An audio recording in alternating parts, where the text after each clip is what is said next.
Dall'ultima relazione dell'Autorità Nazionale Anticorruzione emerge che l'intervento della Regione è corretto, modifica le condizioni precedenti in senso più vantaggioso verso il soggetto pubblico e soprattutto non è illegittimo.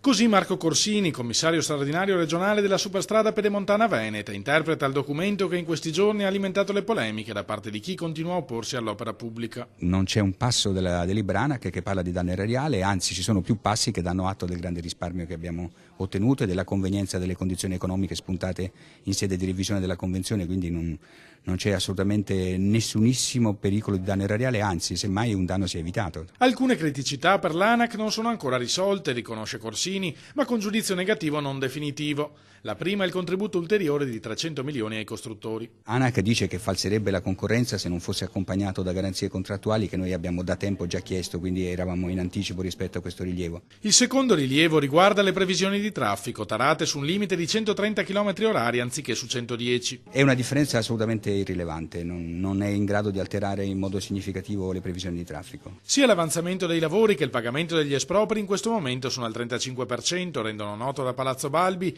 impensabile fermare l'opera a questo punto. Man mano che l'opera va avanti, gli oppositori corrono il rischio di rivelarsi patetici. Io farei appello al senso di responsabilità di queste persone, insomma, non ha senso perseguitare l'amministrazione e quei che continuano a fare il loro dovere e lasciassero che l'opera vada avanti, tanto si mettono l'anima in pace, l'opera è irreversibile, non si può pensare di interromperla e farci una pista di pattinaggio.